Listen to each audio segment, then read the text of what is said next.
Tollywood senior నటుడు మంచు Mohan బాబుపై police స్టేషన్లో కేసు నమోదైంది. తనతో పాటు తన భార్యపై మోహన్ బాబు దాడి చేశాడని స్వయంగా ఆయన కొడుకు మంచు మనోజ్ పోలీస్ స్టేషన్లో ఫిర్యాదు చేశారు. గాయాలతోనే పోలీస్ స్టేషన్కు వెళ్లిన మంచు మనోజ్ మోహన్ బాబుపై ఫిర్యాదును అందించారు. ఈ మేరకు మోహన్ బాబుపై పహాడీ షరీఫ్ పోలీస్ స్టేషన్లో కేసు నమోదైంది.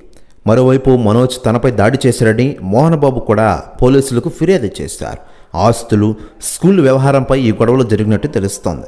కాగా కొంతకాలంగా మంచు ఫ్యామిలీలో తరచూ వివాదాలు చోటు చేసుకుంటూ ఉన్నాయి. ఆ మధ్యన మంచు విష్ణు మనోజ్ల మధ్య పెద్ద గొడవే జరిగింది. మంచు విష్ణు మనోజ్ ఇంటికి వచ్చి మరీ కొడతారని వార్నింగ్ ఇచ్చాడు. ఈ కారణంగానే మనోజ్ పెళ్లిలో ఎక్కువగా కనిపించలేదు మంచు విష్ణు. ఇప్పుడు ఏకంగా తండ్రి కొడుకుల గొడవ పడడం సంచలనంగా మారిన విషయం మనకందరికీ తెలిసిందే. అయితే లేటెస్ట్గా అందుతున్న సమాచారం ప్రకారం పవన్ కళ్యాణ్ గారికి తాజాగా మంచు మోహన్ బాబు గారు కాల్ చేశారట. ప్రస్తుతం తన కుటుంబంలో జరుగుతున్న వ్యవహారాల గురించి పవన్ కళ్యాణ్ గారికి తెలిపారట. అంతేకాకుండా తనకు సపోర్ట్ ఉండాలని పవన్ కళ్యాణ్ గారిని కోరారట మంచు మోహన్ బాబు గారు. ప్రస్తుతం ఈ న్యూస్ కూడా తెగ వైరల్ అవుతోంది టాలీవుడ్ ఇండస్ట్రీలో. మరోవైపు పవన్ కళ్యాణ్ గారు ప్రస్తుతం ఆంధ్రప్రదేశ్ రాష్ట్ర రాజకీయాల్లో కీలకంగా వ్యవహరిస్తున్న విషయం మనకందరికీ తెలిసిందే. ఆయన డిప్యూటీ సీఎం హోదాలో ప్రజలకు సేవలు అందిస్తున్నారు. మరోవైపు దేశవ్యాప్తంగా రాజకీయాల్లో కూడా రాణిస్తున్నారు పవన్ కళ్యాణ్ గారు.